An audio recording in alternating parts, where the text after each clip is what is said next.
Sa paanan ng misteryosong Mount Banahaw sa Dolores, Quezon, matatagpuan ang tindahang ito ni Aida na hitik sa mga ibinibentang mga panggabay o anting-anting. Ito pong ating mga sagradong kahoy ng Banahaw, ang mga dignum. Pero ang pinakamabenta raw rito, ang tubig sa container na ito. 50 po ang galon, tapos po ang pakuha po ng tubig ay 100 po.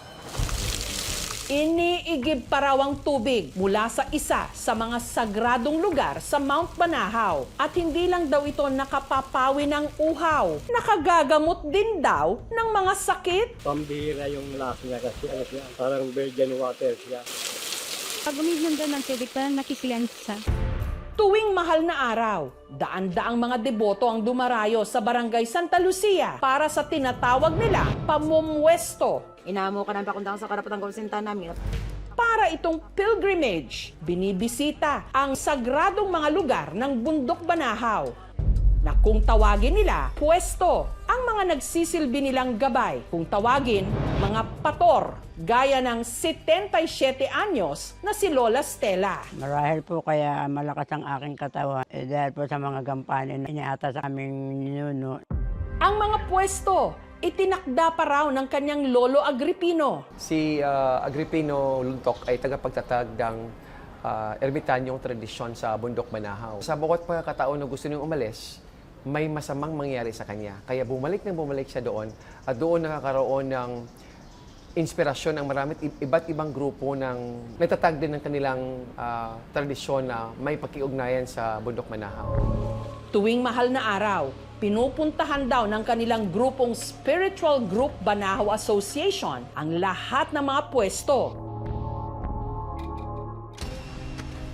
Pero dahil sa hirap ng trek o paglalakad, karamihan sa mga deboto na ang iba may mga edad na, 2 pwesto na lang ang sinasadya. Ang kung kanilang tawagin, balon ni Santong Jacob at ang buhok ni Ina.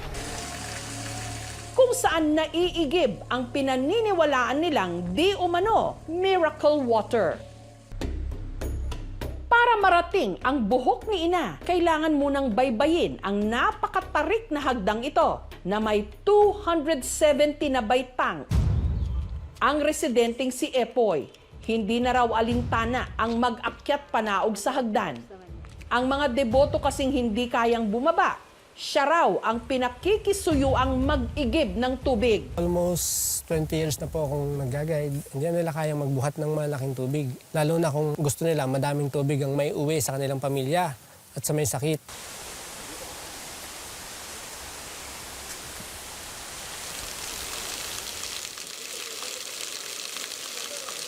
Ang pakay niyang tubig, dumadaloy at pumapatak mula sa mga nakabiting ugat ng puno na parang buhok ng tao.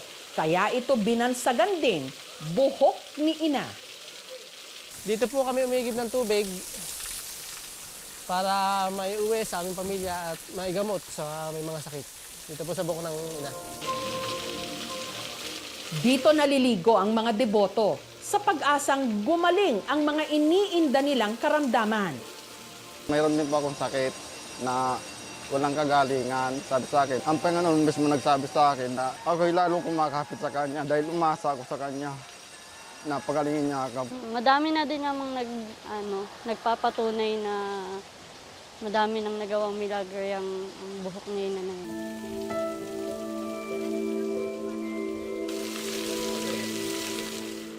Ang mga napupunong container ni Epoy, dinadala niya sa tindahan ni Aida. Malaking tulong po kasi dito na po ako nagkaroon ng magandang kita sa pag-aaral ko dati. Dito na po ako nagkapamilya eh. Kaya yung mga gastusin namin, doon ko na po kinukuha. Tama naman po ang tubig namin dito sa Banahaw o bumubula-bula pa. Ang tubig mula sa buhok ni Ina ang ginamit ni Aida na pambendisyon sa mga nakolekta niyang kahoy sa Banahaw para gawing panggabay o anting-anting. Talagang napakahiwaga po ng buhok ni Ina. Hindi po maipaliwanag kung ano yung dulot na kagaling at kagabutan sa bawat isa pong taong naniniwala dito. Isa sa mga pinaghimalaan di umano ng buhok ni Ina, si Rizalin na may mayoma o bukol sa uterus. Medyo mahal po kasi yung gamot. Pinainom muna kami ng tubig, nakaluhod, habang nagdadasal na naman ang kahilingan namin. Ininom niya raw ito sa loob ng 2 buwan. Bumalik na ulit ako ng doktor, tapos noon na sinabi niya na natunaw daw yung myoma ko. So parang nung time na yun, doon ako naniwala. Kaya bumabalik at bumabalik ako sa Banahaw. Dahil din daw sa pag-inom ng tubig, dininig ang panalangin niyang magkaanak. Miracle baby. Sa loob din po kasi ang tagal namin siyang hinintay. Naturally, ang mga myoma kasi natin ay hormone dependent. So, kung may pagbabago sa hormone ng pasyente, maaaring lumiit ang myoma or magbago ng sukat on its own, kahit walang medications.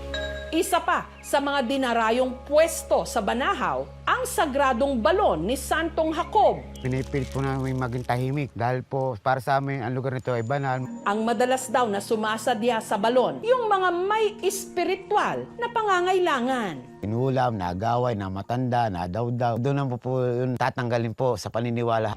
Madadaanan patungo sa balon ang batong ito na kawangis o kamukha daw ni Kristo. Ito po kanyang mata, ito po kanyang ilong, ito kanyang bibig, ito kanyang balbas. Sa side ay mukha po siya, half face of Jesus. Mag-aalis po tayo ng tsinelas, tanda ng paggalang. Tapos lahat po ng ating gamit sa katawan, miski yung ating mga alahas, iniiwanan po sa isang lugar. Ang bukana ng balon ni Santong Jacob, napakakipot. Pero may mga deboto pa ring pilit ditong pumapasok.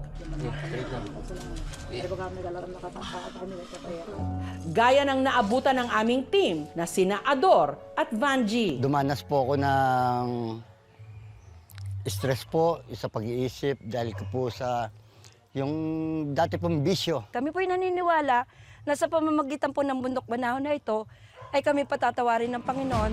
Isa pa sa mga naglakas loob na pasukin ang balon, ang deboto mula Malabon na si Tijin. Nalaman ko siya way back 2024. Irregular ako yung menstruation. So parang kumbaga aware ako, hormonal imbalance. Hindi kasi normal yung 4 months na delay. So nag-decide ako na magpa-check. So nagpa-check ako, yun nga po, nalaman namin na PCOS na siya. Dahil napakakitid ng entrada ng balon, kinailangan ni Tijin na kumapit ng mahigpit sa isang stainless ladder na nakadikit sa bato. Parang medyo nakakatakot at first. Yung lasa ng water niya is parang medyo sweet. Habang lumulublob ka, ang feeling for me, parang ina-honor na agad sa'yo ni Lord yung prayers na hinihingi mo. Ito sa left ovary, yun yung sinasabi ng doctors na cyst. Sa loob ng 6 months, ito na yung result ng ultrasound ko. Nalesen na siya. Polycystic ovary syndrome or PCOS ay isang kondisyon na maaaring mag-improve ang symptom kung ang pasyente ay magkakaroon ng pagbabago sa kanyang timbang, diet, physical activity at maging sa stress levels niya. May chances na pwede siyang mawala kasi even patients na walang talagang medications na binibigay, once they change their lifestyle, pwedeng magkaroon na ng regular menstruation. May mga testing po ng mga tubig. Pagdating po sa inumin, nakakapasa naman po ito. Minsan nga lang po may mga panahon, lalo po panahon ng mga bagyo, kakadumi po yung ating mga tubig na nagbumula po sa kabundukan. So far naman po ay wala pa pong naiulat na nagkaroon po ng sakit dahil po doon sa pag-inom ng tubig na nagmumula po sa Mount Banahaw. Pag po tayo inom ng tubig ay drink at your own risk. Hindi po natin masasabi na yun po ay purified kasi alam naman po natin yan po ay bukal at may mga insekto, may mga hayop po tayo. Naniniwala ang mga deboto na makagaling ang Banahaw dahil maraming mga kwento na nauugnay nito na paano napagamot ang mga may sakit. Mahalaga siya kasi unang-una, malakas ang ugnayan natin sa kalikasan at sa Diyos. Simbolo ng pag-asa na kahit marami tayong problema, nandiyan ang bundok Banahaw, handang makinig sa atin. Napakalaki na naipinagbago ng ating bundok Banahaw. Na makikita mo, nakakaawa, nakakainayang ang bundok. Ang Mount Banahaw is closed since 2004. Merong dalawang area, yung tinatawag natin na strict protection zone at multiple use zone. So yung strict protection zone, yun yung pataas. Para po sa mga turista na papasyal sa Mount Banahaw ay ipinagbabawal po na kumuha ng anumang halaman, magbandal sa mga pwesto na kinikilala naming sagrado. So ito po ay may kaukulang parusa base sa ating Banahaw Law na RA 9947. Hindi pinapagbawal. Bakit? May tinatawag tayong mystical experience at saka phenomenological experience. Hindi pwedeng sabing, oy, hindi totoo yan. Hugot niya yun eh. So ano magagawa mo? Kaya lang, hindi in-endorse ng simbahan. Sinasabi na sana, magbalik kayo sa tunay na Diyos. Sa Banahaw, ang lupa may alamat, ang tubig may dasal, at ang hangin may dalang paniniwala. May balon nga bang naguhugas ng pagkatao? Napakaraming mga tanong, pero marami rin ang dito nakakakuha ng idinadalangin nilang mga sagot.